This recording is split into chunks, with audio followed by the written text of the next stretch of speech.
ba ñuy def procès Khalifa Sall Ousmane Sonko dañ ko laaj mu ne c'est le système contre le système suñu yoon nekku ci. n'est-ce pas kon on peut revenir gis nga. non boobu xam nga li fi amoon moo taxoon mu wax loolu déet soxna si xaaral ma pare. kon nag il faut simplement dire que bu dee rupture la sénégalais gis nañ bu yàgg ni Pastef nekkul ci rupture Pastef est dans le prolongement de la pourriture bu amoon maintenant nag ñoom ñi nga xam ne ñoo newoon rupture di dajale pourriture tey sénégalais bu mu neex na ko wax nu ko neex gisal ngeen ko suñu bopp maintenant nag man dafay fekk ni dama doon wax lenn et je l'ai toujours dit 2018 jusqu'à présent Sénégal ñaari parti politique la am.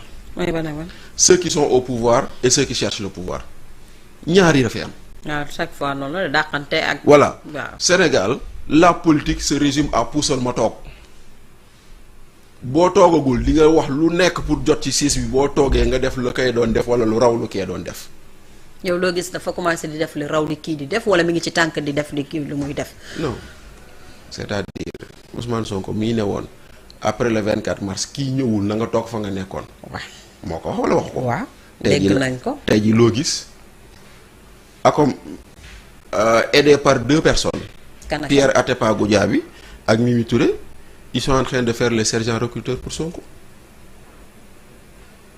ah oui Pierre Atepa Goudiaby Mimi Touré ñoo nekk les sergents recruteurs de Pastef fu mu toll nii koo fi gis. mais quand même il avait dit aussi que même boo nekkee ci geneen parti te sa loxo set. te nga mën a yóbbu Sénégal fu sori waaw léegi d'accord naa même boo nekkoon. ci geneen parti mën nañ la tàllal loxo. waaw même boo nekkoon parti sa loxo set. te nga mën a yóbbu Sénégal fu sori. mais te nga mën a liggéeyal sa réew mais tey jii nii ñu ñuy tudd du yooyu yaa wax léegi ils ont été épinglés dans des rapports kon ñooñu seen loxo set nañ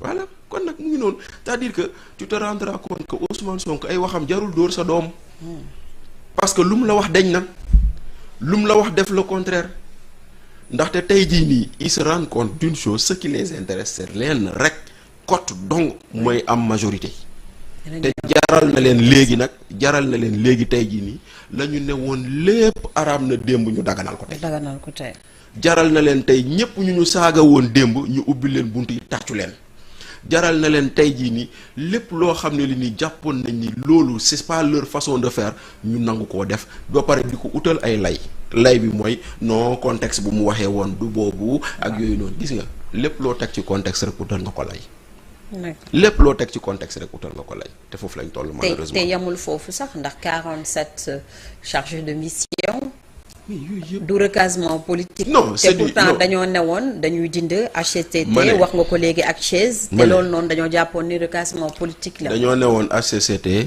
c'est des institutions budgétivores waaw ñu bëgg koo supprimer wuñu ko loo ci gis tey jii président de la république jël na décret wàccee ñaari président yi fa nekkoon ba mu leen wàccee ba léegi ça fait plus d'1 mois falul institution te loolu c'est illégal parce que l'institution n'a pas été supprimée l'institution doit avoir un président moo waral tey bu weer deewee nga gis travailleurs yi am des difficultés à être payés yow yaa ngi naan institution yi dañoo budgétivore nga dem jël ay chargés de mission fal leen ñuy wax ñu ne le président a le droit d'étoffer son cabinet xam nga moo tax ma lay wax rek lépp loo bëgg a utal justification ak lay rek c'est parce que tu es dans le mauvais argument malheureusement donc ce qu'on avait vu hier bañ ba ñoom ñu tuddee woon ko toog muy dox parce que nee nañ chargé de mission du lenn lu dul toog muy dox léegi Ousmane Sonko vient de nous recruter 47 personnes yoo xam ne toog muy dox la parce que doo leen jox bureau bu weer deewee dinañ fayeeku parce que c'est du recasement politique et ça montre également une chose gis nga transhumance bii ngay gis nii ça montre une chose ça montre un peu la peur qu'il y a dans Pastef bu ñu gëmoon ni ñoom mën nañoo gagner sans les transhumants duñ dem jëli kenn parce que bu fekkoonte ne wóolu woon nañ seen doole wóolu woon nañ seen bopp wóolu woon nañ seen nit duñ dem seeti kenn ça c'est la preuve pour moi que effectivement ñoom actuellement nii ils ont la peur de ne pas avoir la majorité. ok sax ci loolu ñuy dugg ci législative yi ak majorité yi peut-être mais Bachir nuñ koy waxatee coalition yi nga xamante ne tey taxaw na l'intercoalition Takku Wallu Sàmm Sa Jikko Jàmm ak Njëriñ Pastef tey jii ni mu demee nii ak yooyu noonu cohabitation mën nañ fa yegg. wala du amaat parce que ñii gëm nañu ni majorité bi ci assemblée nationale lu munta ñàkk la te dañ koy am. te Ousmane Sonko nekk tête de liste jiitu est-ce que benn côté du day natt légitimité mo aussi tamit est-ce que fa mu nekkoon maa nga fa ba tey. bon xam nga d'abord il faut dire une chose élection législative au Sénégal première chose élection raw gàddu la.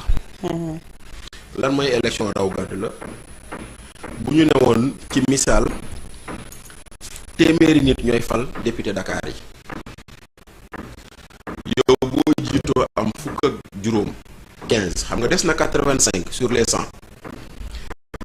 ña topp si yow séddoo 85 voix yu des yow mi am 15 yaay jël juróom-ñaari député Dakar yow. les 7. les 7 parce que loolu mooy raw gàddu bi c'est le système électoral qui est comme ça donc conséquence plus il y a de listes plus c'est une élection favorable au parti au pouvoir. Oui. L'émiettement des listes est une chance pour les partis au pouvoir. Maintenant, bu fekkente ne yow opposition nga nekk te bëggoo loolu il faut créer des coalitions parce que da ngay gis ni par exemple deuxième bi ak troisième bi wala ak quatrième bi boo dajalee seen voix ëpp na voix premier bi. waaw donc il noonu lay juddoo wala d'intercoalition. donte le man je suis pas très favorable aux intercoalitions parce que yow bi ba bu ñu la investiroon à Tamba candidat de la coalition de Bachir ñu investir Paldi candidat de la coalition de Momo léegi ñu ne non léegi yow bi ba da ngay bàyyi sa candidature pour jàppale Baldi mais en le faisant tu prives ton parti de voix sur la liste nationale. waaw yaa ngi gis maintenant comme li may wax rek comme c'est une escroquerie qui avait marché en 2022 mais autant la reproduire j'ai pas de problème là-dessus mais man gënaluma maintenant parce que forme élection bi muy indi yenn type de coalition yi. sans cela ku nekk day demal boppam mais bu fekkoon ne dañuy def une élection à 2 tours mën na nekk mais nous avons une élection à 1 tour des fois tu vas voir que le premier boo dajalee ses voix c'est 30%, c'est 40% des voix te terewul il prend tous les députés de la localité donc intercoalition loolu moo koy jur maintenant tey jii nii suñu intercoalition yii ñu am ñu bëri jàpp nañ ni dañu war a dem wala mën nañu yóbbu ci cohabitation mën na nekk ko mën na bañ a nekk.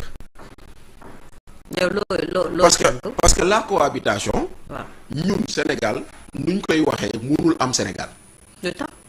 voilà très bien nous sommes un pays à régime présidentiel. où article 42 on dit le président de la Constitution le président de la République détermine la politique de la nation. Le Premier ministre exécute la politique de la nation.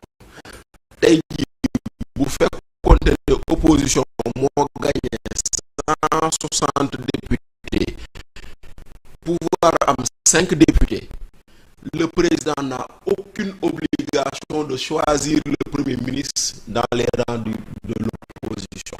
amul obligation melul ni France. France moom obligation la. par exemple le président a l'obligation de choisir un Premier ministre dans les rangs de la majorité à l'Assemblée.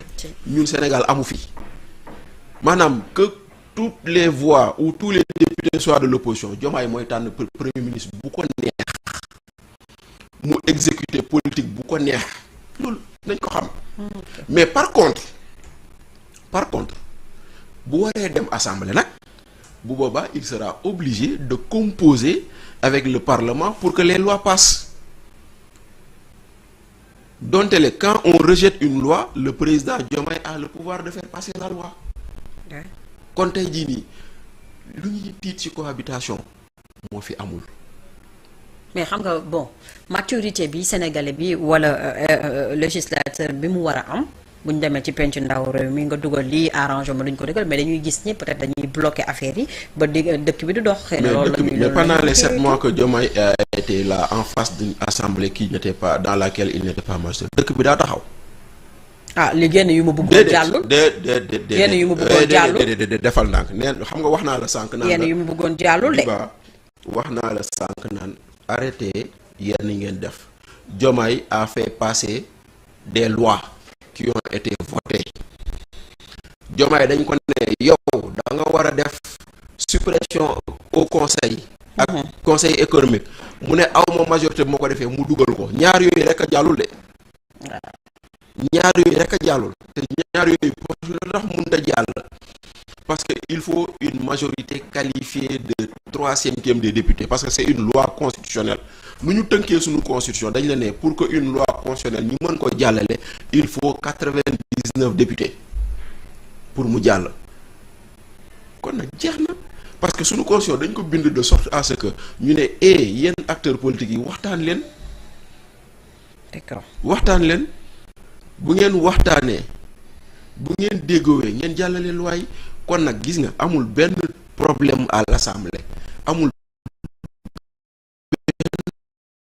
benn loi bu ñu jàllalewul ñoom kay ñoo bañoon dem Assemblée. d'accord ñoom ñoo bañoon yóbbu seen ay projet de loi Assemblée. kon y a pas aucun blocage donc aujourd'hui donner la majorité à l'opposition ne peut pas bloquer ce pays d'autant plus que Ousmane Sonko moo ñu ko waxoon moo ñu ne woon nit boo ko falee. te bu nee na boobu opposition bu mature la wax. waaw léegi quel est aujourd'hui le baromètre à partir duquel on peut déterminer la maturité ou l'immaturité d'une personne. est-ce que léegi mais maintenant est-ce que Ousmane Sonko mooy wax qui est mature qui